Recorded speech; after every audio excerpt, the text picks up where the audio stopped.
Hey guys, how y'all doing? How y'all feeling? Happy first Monday of 2022. We have made it. We are here. We are doing this thing at Savage Faith, and we're so excited to join you this evening. So I know you guys been hearing some great things going on in One Accord, and we're starting off this year just the right way. We wanted to start a after party in a sense, so we'd be able to talk with our mastermind, the men of the house of One Accord. We want to talk with him after our sermons, and just kind of pick his brain a little bit about the message that we hear on Sundays. It's so often that when we hear a message, we have questions that comes up. We want him to dive in a little deeper, stay here a little while longer, so we can kind of get a better understanding of the word, of the message that was being clearly communicated specifically for us. So we created this opportunity, the lounge, the after party. Put a little swing to after the sermon, it's the after party. Yay! So we're here right here now at One Accord. We'll be here every Monday at 6:30. So if you're tuning in with us on Sundays at 10:30 with our message, and you have some questions, something that just stuck with you, I want you to jot those questions down. And tonight, feel free, comment, share, say what's on your mind, and he'll be right here to answer any of those questions, whether it regards to the sermon from yesterday or something that you may have heard or seen on posts on social media. This is your opportunity to talk with our mastermind, Pastor Terrell Munger, and he's going to be able to help you and get us connected and get us right, starting off this year in Savage Faith in 2022. All right.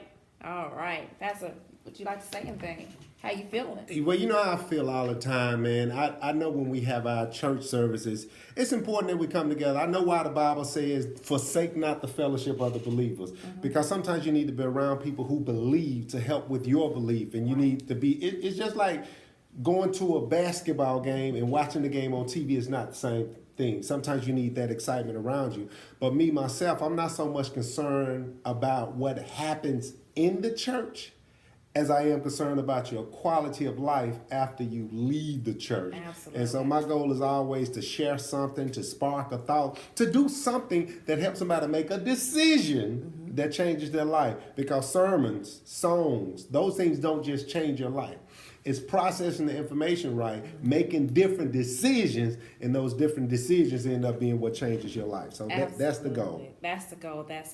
If you're tuning in with us, if you would, go ahead, like, share, comment. Let us know that you're here, that you're watching us, and you're going to rock with us for the next 20, 30 minutes while we just have a brief discussion about some things that he just said in the service, some things that we've seen in the social media, in the news, and we're just going to talk and connect with one another tonight, all right?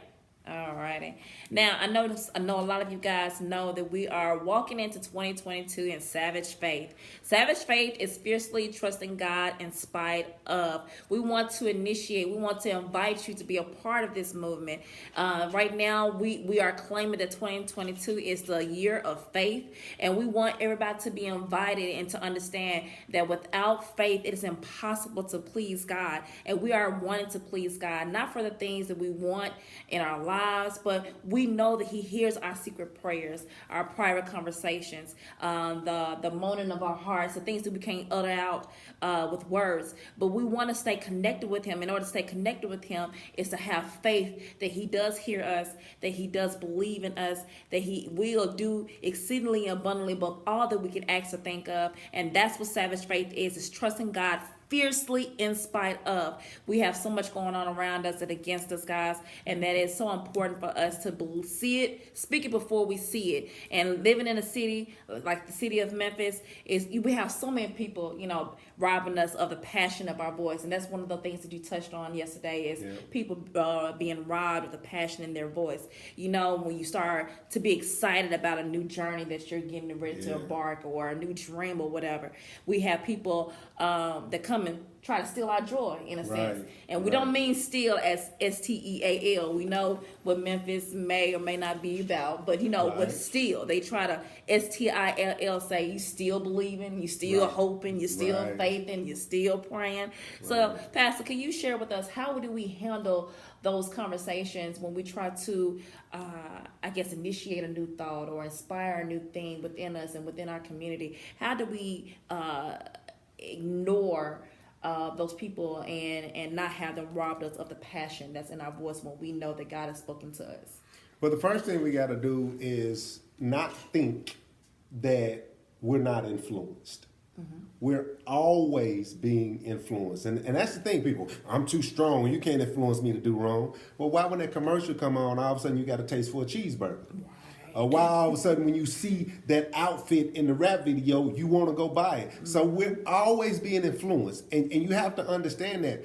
And so if you know you're always being influenced, you have to be intentional to take in information that you want to combat all the information that's coming in without your permission. That's good. We're influenced all the time. I mean, when you see a person being treated badly, it will make you think people are going to try to treat you bad if you don't have good people around you that treat you well.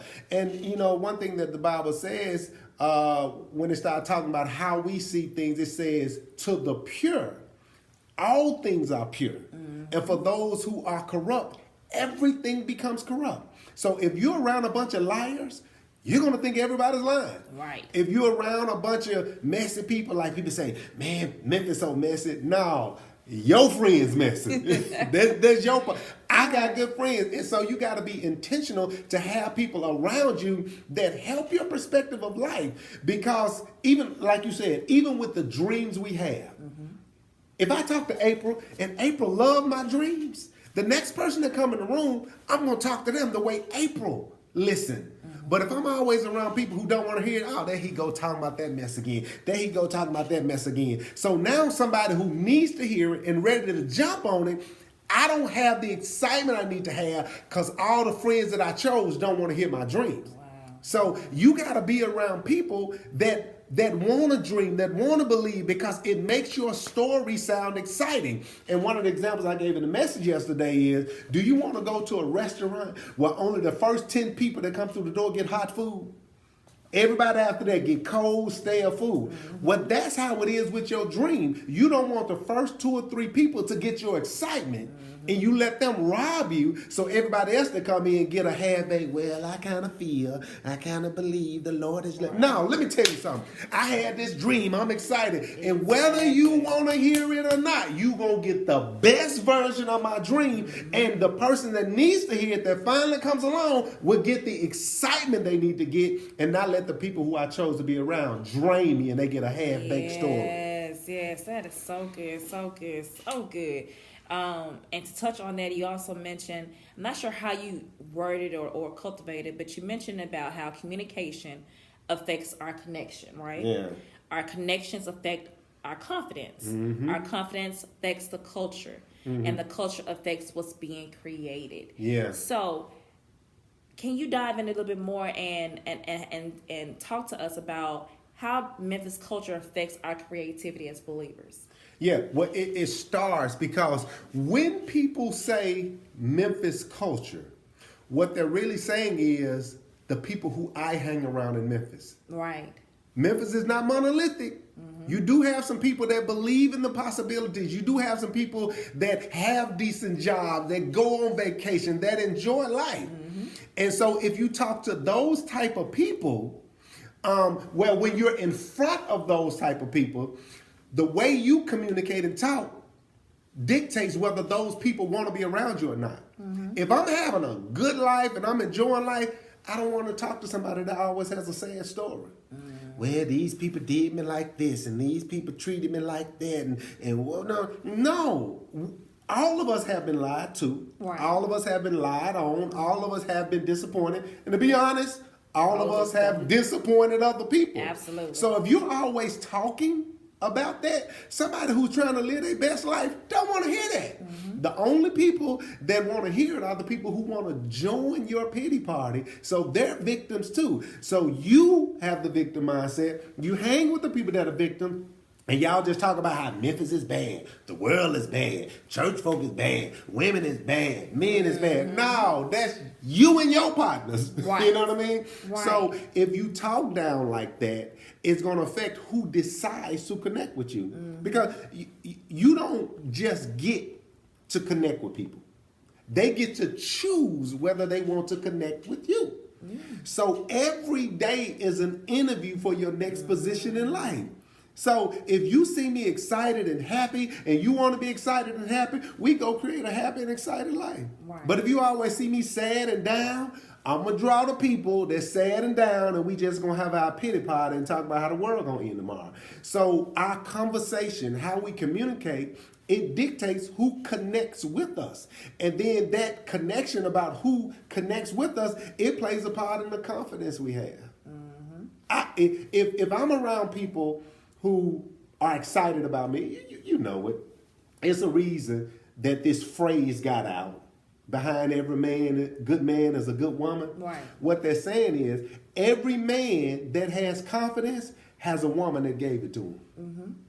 He has a woman that's telling him he fine, telling him he can go, telling him, boy, you go do your thing. So he goes out of the door not trying to win people. He goes out of the door acting out what that woman has instilled in him. Well, it don't just work with a good woman behind a good man. Sure. It works with a good woman having a good man behind her. Baby, you smart. Baby, I'm excited about you. Baby, I believe in your dreams. And you're going to run. But it'll be difficult for a woman or a man to live their best life if they with somebody they don't trust.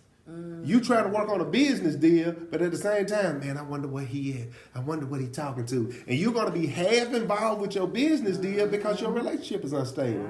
So it's the same way with friends. Do my friends want to see me succeed? Or are they jealous of me? If I can't celebrate my good days with my friends, we can't be friends. Because I'm going to celebrate your good days with you. When you come in and say, guess what? I'm going to be like, what? And that's what you want. But if you come in and say, guess what? They like, what you do now? What you made another million? What you opened another business? Well, that's going to affect your confidence. And there's nothing worse than experiencing something great in your life. And you got to suppress it. Absolutely. You got to suppress it because people around you don't want to hear it. So that's a hard part. And y'all feel free to jump in and ask questions now, because my goal is always, how can I share something or put something in the atmosphere that makes you a better person? That's what this is all about. So if you have any questions, jump in. Absolutely. You touched on a whole lot, especially with the connection and the creativity and the people around you. If they're not supporting you, not building your confidence, or at least sustaining it to a level where you are able to launch and do what you need to do, it does affect what the results and what the outcome is. So I know a lot of times we see people post all the time where, I don't understand why, my family, my friends won't support me, but, strangers support me and all that. And it can kind of get confusing for people out there who's actually seeing those posts and not understanding what they necessarily mean. Can you touch on that as far as, I guess, how not important it is, or is it as important to be so focused on who's not supporting you versus who is supporting you? Well, I'll say this. If you do have a family that supports you, you are blessed. You are blessed. And, well, let me say this. If you have family that supports you the way you want to be supported. Because sometimes family supports you, it's just not the support you want. You want some other reaction from them. But you got to remember, they've been hearing your stuff for a long time. They remember when you used to pee in the bed. they remember when you used to be a liar. They remember all this. But that's why even the Bible said Jesus couldn't do many miracles in his hometown, because they were saying, ain't that Joseph, the carpenter's son? I remember the splinters in his chair. So it's hard for me to tie into the miracles that he's performing. So familiarity sometimes breeds a lack of respect. And you have to be okay with that. And guess what? If you have a business that you only selling to your family, that's selfish, because you taking from your family to make you money.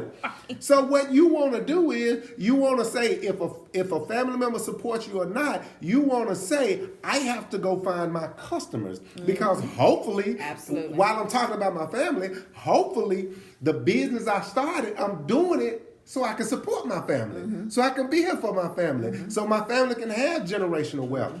But one thing I know for sure, going around saying who doesn't support you doesn't make people support you. If you post I wish people would support me the way I support them, that's not going to make me say, let me go buy her a widget. Absolutely. No, I'm going to keep scrolling and say, whoop, that's a victim. Speak yep, it. That's a victim. Speak so saying who doesn't support you really should tap into your creativity. Absolutely. I want to make something that makes people say, wow. And if they're not saying wow, let me go back to the lab. It makes me keep getting better. Remember, because Jordan played against his brother, and his brother was beating his tail. So it was his brother beating his tail that made him go be a better basketball player. So if your family words are beating your tail, get better. Get better. You could be the next Jordan until your family. I never forget. I was a songwriter and making music and stuff. And I've been doing it since I was little. Rapping, beatboxing, all of that. I messed around and wrote a song, and my family member heard and said, "You wrote this?" I said, "I got some." I'm not even offended that you're shocked, but I finally did something that made you say wow. And so I didn't do it so they could buy it, but just the fact that I did something that I impressed an unimpressionable person made me have more confidence. Absolutely. I don't hold it against them. I mean, how you gonna pack out the Cannon Center and you got family members that don't come see it? You think though 1,800 people were in the Cannon Center for my stage play? I'm saying, but my cousin ain't here. Man, my third cousin on my dad's side ain't here. No. What you got to do is find people who get it, pour it into them, and they become your biggest promoters. Absolutely. But how disrespectful is it to the people who support you to say, don't nobody support me? You saying my support ain't good enough. So what you do is keep doing what you're doing and let those who get it become your biggest promotional tool. Gotcha. Man, that is good. Yeah. That is good. And that's a lot to think about. Because like you said, a lot of people always making that comparison as far as, they do this more and I notice this and I know that and I'll match energy. It's like, it's too much. And comparison is the thief of confidence. All joy, Yeah. It doesn't matter what you accomplish. Imagine this. Imagine me having that moment where you got this packed out people here clapping, standing ovation, and then I compare myself to Tyler Perry. Man, I go jump out a window. You know what I mean? No, I'm being the best version of Terrell Munger and taking all the things I learned at this moment and maybe outdo myself. I become my biggest competition. But if I'm trying to keep up with somebody, I don't know what Tyler Perry went through. I don't know what the next person went through. I don't know if they're pretending like that happened when they're not. So all I can do is try to do a little, take the support I get and use that energy and confidence to try to outdo myself the next time. So. Absolutely right. And I want you to stay right there as far as outdoing yourself and being the best version of yourself. So like we said, we're entering Savage Faith all 2022. Can you dive in what it means and how important it is to keep that at the forefront of your mind, that no matter what obstacle may come your way, no matter where you may find yourself, whether it may be good or bad, that it is so extremely important to stay focused on yourself, focused on God, focus on your dreams, focus on whatever it is God has placed in your heart to do, no matter what the circumstances are. Can we dive in as far as how important the ground is right now in this season? Yeah, and I'm glad you said that. The ground is important. The ground is important, okay? But for the ground to work, the seed got to know what's in it. So you have to be confident in what you're doing without applause. Now, the applause is good, but you have to be convinced. If we going into biblical terms, the woman with the issue of blood said, I ain't got to talk to Jesus. He don't have to come to my house. Jesus don't have to give me his cell phone number. If I can just touch the hem of his garment, I don't need attention. I don't need accolades. Jesus ain't got to pat me on the head. But I'm pressing through this crowd. She wasn't even trying to say, excuse me, can you help me get to Jesus hymn? Excuse me, can you move out the way? She said, I don't care if y'all move or not. I don't care if y'all support me or not. I'm finna touch that hem. And because she touched the hem, you know how small the hem is? Yeah. Because she touched the hem, she got all of Jesus. He stopped. He said, Who touched me? me? And all these people on touched his you. shoulders, Right. people, all of this. But she didn't even touch his body. She touched the hem of his garment. And that's how your dreams are. Your dream is not to get people attention. It's not to become Instagram famous. It's not to become TikTok popular. It's say, if I can just get a little closer to my dream, I can get the whole thing. So, and that's people's problem too. They're looking for the big picture, but the way you do great things is you do a bunch of small things well. If I'm going to write a book, I got to write the first sentence right. Like you said, all our small foxes fill the vine. Yeah, I got a first page, design a book cover. Let me write out all the name of my chapters. So I got to do all the small things. But if I think about just writing a book, I'm going to be overwhelmed. You mean I got to write 500 pages? Nope, you just have to write one sentence. Get that one sentence and then put the sentence behind it. Then make a paragraph. Then make a page. And you'll look up and all those small things create something bigger than you ever imagined. And you That's cannot. the work. That's faith. the work. That's the work in faith. And faith is not impressing people. It's not. We say it all the time. Nobody was checking for Tyler Perry when he was homeless. Nobody was checking for Steve Harvey when he was living in his car. Nobody was checking for Oprah when she got fired from the news station. Now everybody want to meet him. Because you want to meet their end, but you can handle their nasty middle. And that's why they got the confidence to say, no, I'm going to pick who walk with me because all y'all Negroes walk past me. Look, you can say what you want. Stedman in the building.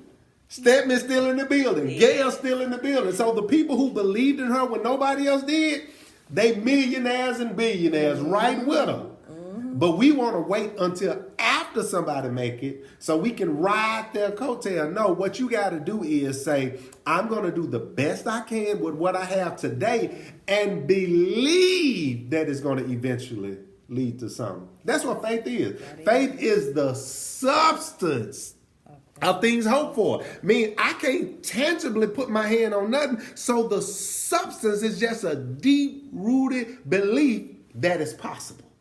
Because you can believe that it's possible. Then you can believe that it's possible for you. And then you think it's possible for you right now.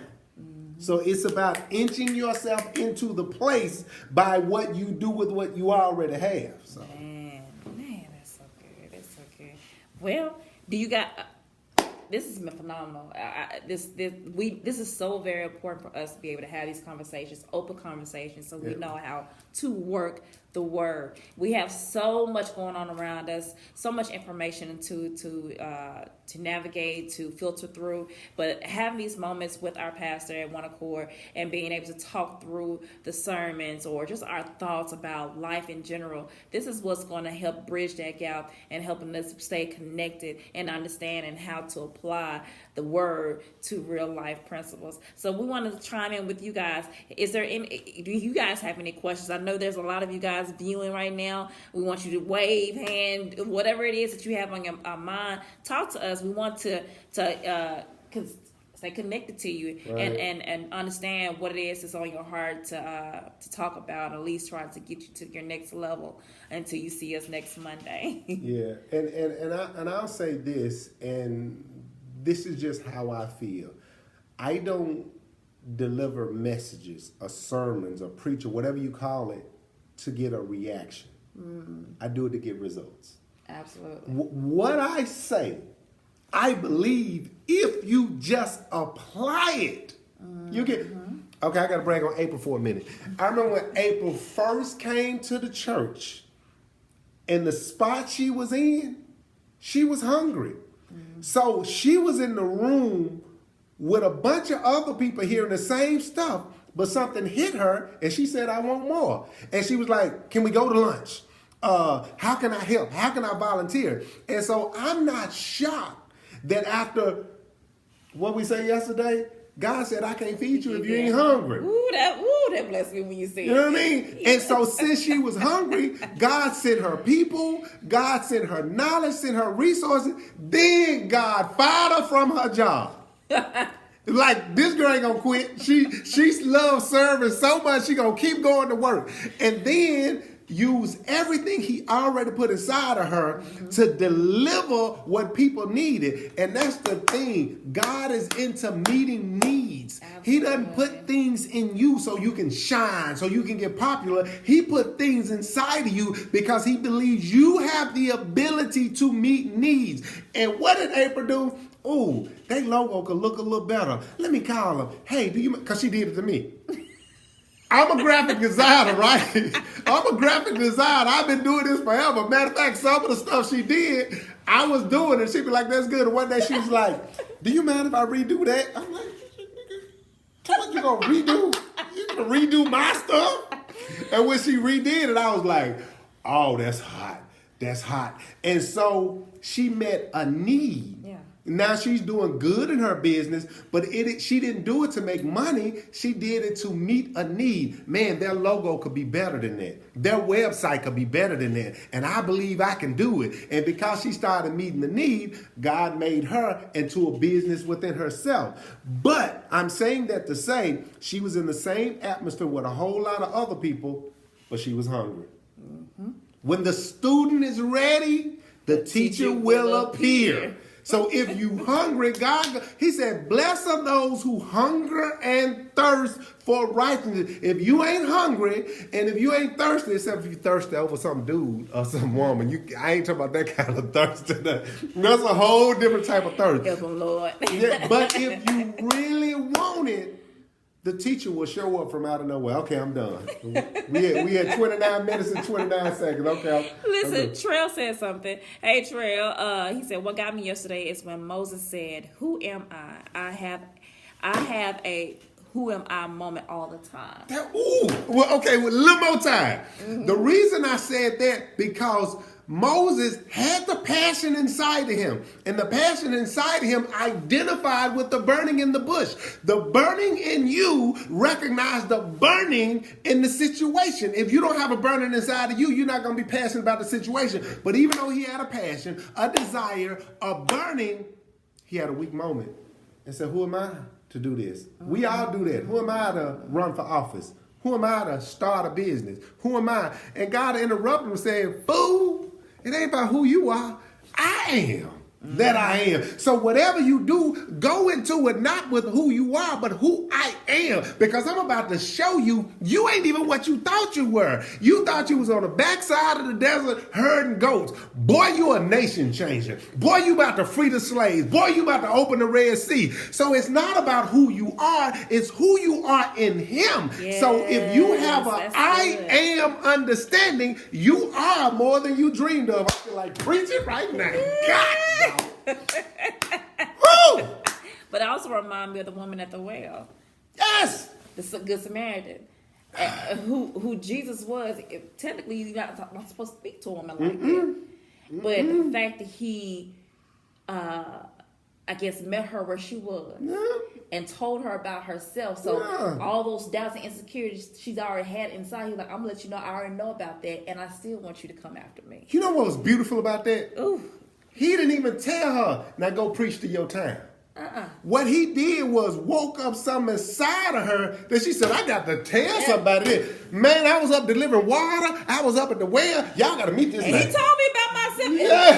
Yes, that's who I am. He told me about myself, and now I got to tell everybody, hey, come see about this man with the savage faith. And so true evangelism ain't about preaching.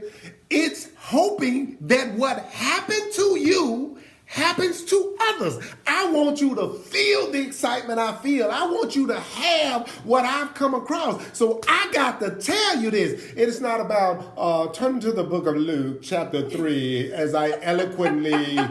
No, I just want to give you, I know it's more to life. Do you want it? Yes. I know we can accomplish more. Do you want it? I know we can change this city. Do you want it? And if you can allow your passion to roam free, that's the only thing that wakes up in the passion in other people. So, whoo! That was hot, y'all. I'm a little excited. I'm a little excited. Excuse me. That was hot, and that is the sole purpose of why we'll be here every Monday at 6:30 at the lounge for the after party. After the sermon, it is the after party. After the sermon, it's It is the after party. So you guys, you're in for a treat every Monday. We're gonna do a little bit more. Got so many exciting things that we're doing here at One Accord. We want to invite you guys to be a part of this. Please come and worship with us on Sundays at 10:30 at 4741 Winchester Road, 38141. We are here. We welcome in arms. Every soul counts and every life matters. We hope you guys had a great evening and joining in with us tonight, and we will see you next Monday. Thank you, guys. Love you. I got to stop. I'm finna go preach to the walls up in here.